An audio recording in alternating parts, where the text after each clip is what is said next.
Hello friends, welcome all of you on my YouTube channel. Myself Rakesh. हम electrical measurement में लगातार videos update करते रहे हैं, तो आज का एक टॉपिक आपके लिए लेकर आया हूँ मैं, वाट मीटर और एनर्जी मीटर से संबंधित। यहाँ पे हमने डायनामो टाइप के बारे में इससे पहले वाले वीडियो में देखा है। आज हम इंडक्शन टाइप के बारे में देखेंगे। तो चलिए वीडियो की शुरुआत करते हैं। इंडक्शन टाइप में आपको इंट्रोडक्शन में बताएंगे यहाँ पे, जैसे इसमें इंडक्शन जो होता है, एक कोयल से दूसरी कोयल में एक इंटरएक्शन होता है, यानी इसको हम इंडक्शन बोलते हैं। तो ये एसी में ही होता है, ये आप थोड़ा ध्यान में रखें। इंट्रोडक्शन में देखें कि यहाँ पे थोड़ा आपको फीचर्स के साथ समझाने की कोशिश करते हैं। जैसे आप पिक्चर देख पा रहे हैं, इसमें इंडक्शन टाइप है। इंट्रोडक्शन में हम देखेंगे कि यहाँ पे दो इलेक्ट्रोमैग्नेट होते हैं, विद्युत चुंबक। विद्युत चुंबक क्या होता है कि जो आपका एक फॉर्मर होता है, उसके ऊपर एक कोयल लपेटी हुई होती है, उसको बोलते हैं इलेक्ट्रोमैग्नेट। तो वो दो होते हैं, एक पीसी होता है यानी कि ऊपर वाला, और एक होता है सीसी नीचे वाला। इस पिक्चर में आप देख पा रहे हो।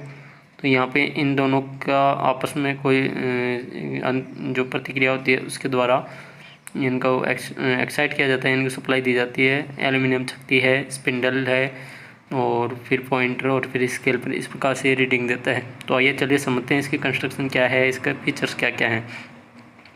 तो सबसे पहले आप को सिंपल सा अगर इंट्रोडक्शन हो तो वो आप ऊपर वाली लाइन यहाँ से याद रख सकते हैं, लेकिन कंस्ट्रक्शन के बारे में एक एक पॉइंट्स के बारे में हम देख रहे हैं। तो यहाँ पे आपको थोड़ा पिक्चर को पूरा दिखाएं। ये देखिए आप कंस्ट्रक्शन। तो कंस्ट्रक्शन में क्या है कि दो इलेक्ट्रोमैग्नेट होते हैं। एक आप देख पा रहे हो इस पिक्चर में, ऊपर वाला मैग्नेट और एक नीचे वाला। जैसा कि ऊपर वाले मैग्नेट को बोलते हैं हम शंट मैग्नेट। यानी कि शंट मैग्नेट क्या होता है, जो इसको हम बोलते हैं पीसी, यानी कि पोटेंशियल कॉइल। जैसा कि आपके डायनामो टाइप वाटमीटर में था ना, पीसी और सीसी, इस प्रकार से यहाँ पे हम इसको ये बोल सकते हैं। तो यहाँ पे ये आपका शंट मैग्नेट हुआ, इसको पीसी की तरह ये काम करेगा और वोल्टेज का मेजरमेंट करता है। किस प्रकार से करता है इसको भी हम देखेंगे थोड़ा आगे। तो यहाँ पे आप देख सकते हो कि ये पतला तार का कॉपर इनेमल्ड होता है, अधिक लपेट होती है इसमें।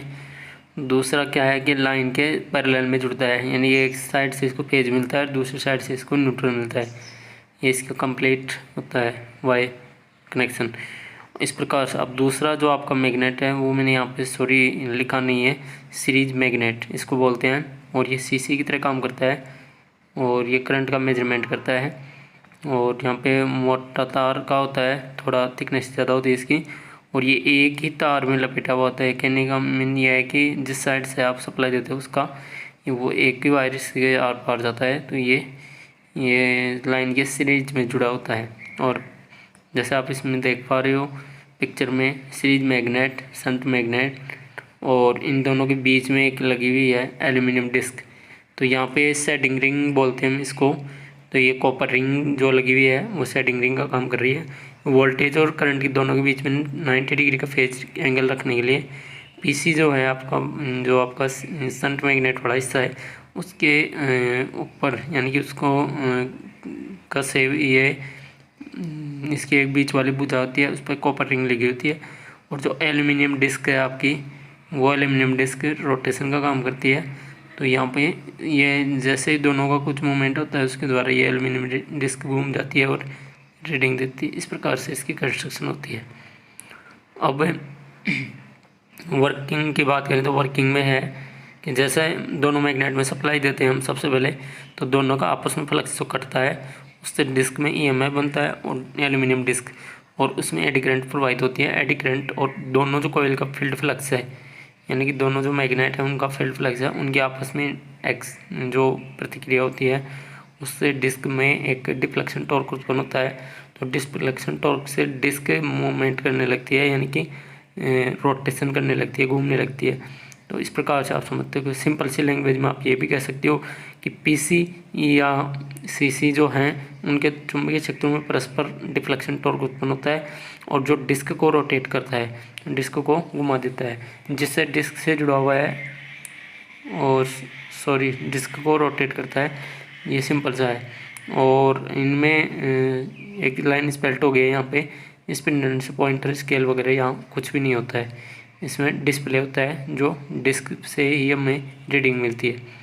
अब इसकी विशेषताएं हैं कि जैसे डिस्क की घूमने की गति लोड करंट पर निर्भर करती है, यानी डिस्क जिस स्पीड से घूमेगी, जितनी ज़्यादा लोड करंट होगी उतनी तेज डिस्क घूमेगी, और जितनी कम लोड करंट होगी उतनी ही धीरे डिस्क घूमेगी। ये है इसका मतलब। दूसरा है कि पावर फैक्टर ठीक रखने के लिए जो आपने सेटिंग रिंग लगाई है उसका रीजन पावर फैक्टर होता है। तो पावर फैक्टर को मेंटेन रखने के लिए ये रिंग लगी होती है। और ये सप्लाई पीसी के जो फ्लक्स है, यानी कि जो उसको सप्लाई वोल्टेज से 90 डिग्री पीछे रखा जाता है, यानी कि जो आपका पीसी में जो फ्लक्स और सप्लाई वोल्टेज है उन दोनों के बीच में 90 डिग्री का डिफरेंस इसमें रखा जाता है। ये सेटिंग रिंग का काम है। और दोनों कॉइल का म्यूचुअल इंडक्शन के कारण डिफ्लेक्शन टॉर्क उत्पन्न होता है, ये आपको पता ही है। अब प्रॉपर्टीज़ की बात करें तो यहाँ पे प्रॉपर्टीज़ में है कि जैसे ये मीटर जो है इंडक्शन टाइप का है, ये केवल एसी पर ही उपयोगी है। एसी पर आपका जो समान रूप से इसका मतलब यह है कि आपका एसी पर ये लो रेंज और हाई रेंज दोनों के लिए उपयोगी है। तो एसी इंडक्शन प्रभाव जो होता है वो एसी में ही यूज होता है, इसलिए आप को ये मीटर केवल एसी में ही उपयोग करना है। और यहाँ पे डीसी में एप्लीकेबल नहीं होता है क्योंकि वहाँ पे इंडक्शन का इफेक्ट नहीं होता है। अब दूसरा है कि एल्यूमिनियम डिस्क जो है यहाँ पे एडी करंट का काम करती है। एडी करंट की वजह से ये डिफ्लेक्ट होता है, वो रोटेशन होता है। तो अब इसमें डैम्पिंग जो है एडी करंट डैम्पिंग होती है, ये भी आप यहाँ नोट रखें। तीसरा इम्पोर्टेंट है कि यहाँ पे स्केल जो होता है इसका एक्सपेंडेड होता है, यानी कि स्केल जो होता है वो एल्यूमिनियम डिस्क के ऊपर ही यहाँ पे चारों ओर जो स्केल होता है वो है, वो मतलब काफ़ी चौड़ा स्केल होता है, एक्सपेंडेड होता है, जो मतलब दूर दूर खांचे होते हैं। तो जिस रोटेशन से घूमता है उस रोटेशन से हमें आराम से रीडिंग प्राप्त होती है।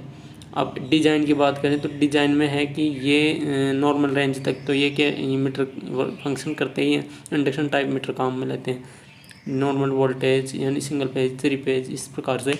और जैसे ही इनकी रेटिंग HT या EHT में जाती है तो वहाँ पे हम यानी कि लो वोल्टेज और मीडियम वोल्टेज के लिए तो ये मीटर यूज होते हैं, और बाकी HT और EHT के लिए यहाँ पे वोल्टेज के लिए तो पोटेंशियल ट्रांसफार्मर यानी कि PT, और करंट के लिए करंट ट्रांसफार्मर CT, ये हम यूज करते हैं।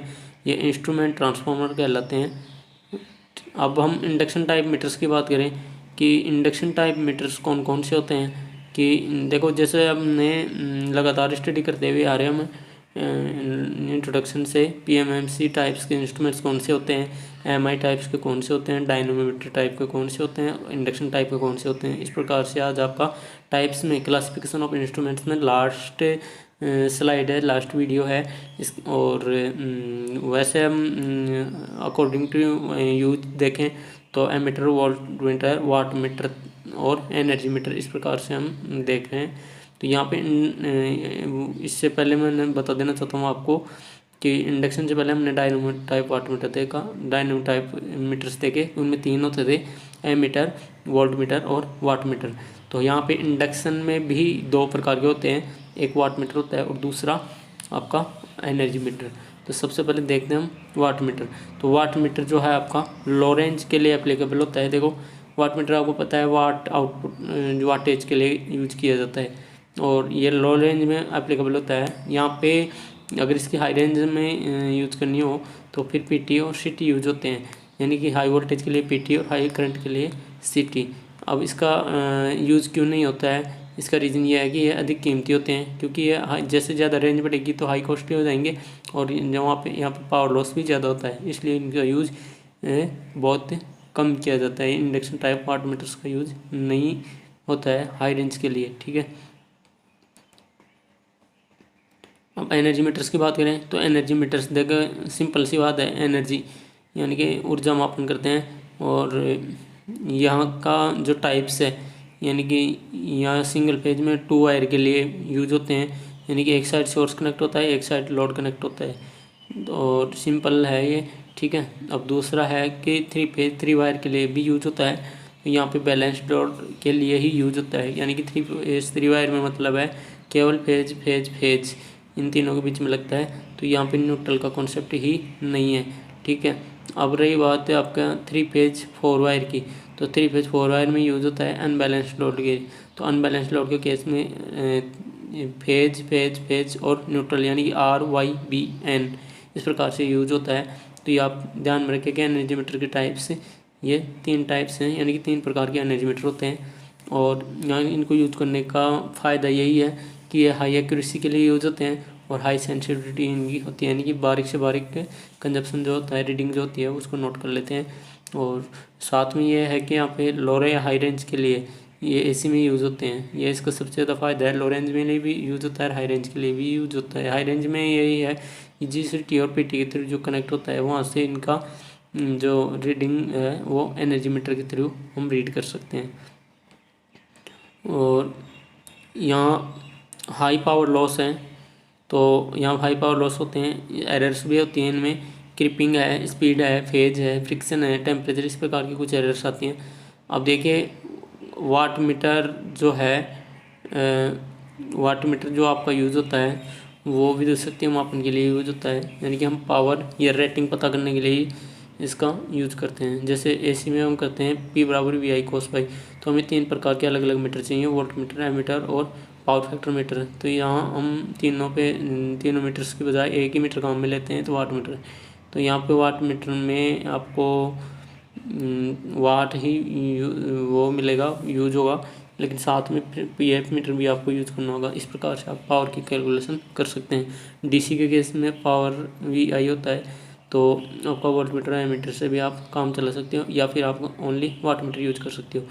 तो यहाँ पे हम एनर्जी मीटर की बात करें, तो एनर्जी मीटर का जो यूज है वो विद्युत शक्ति खपत मापन के लिए, यानी कि यहाँ पे हम यूनिट जिसको हम बोलते हैं या कंजप्शन बोलते हैं, तो ये आपका यानी कि जो लोड होता है, जो पावर होती है, रेटिंग होती है, वो कितने टाइम तक चलती है, यानी कि पावर गुना टाइम, ये होता है एनर्जी बराबर पावर गुना टाइम, ये आपका एनर्जी मीटर। तो ये एनर्जी मीटर जो है वाट मीटर के रेस्पेक्टिव आपका अच्छा मीटर है, यानी कि उसका रिप्लेसमेंट ये हम ले सकते हैं।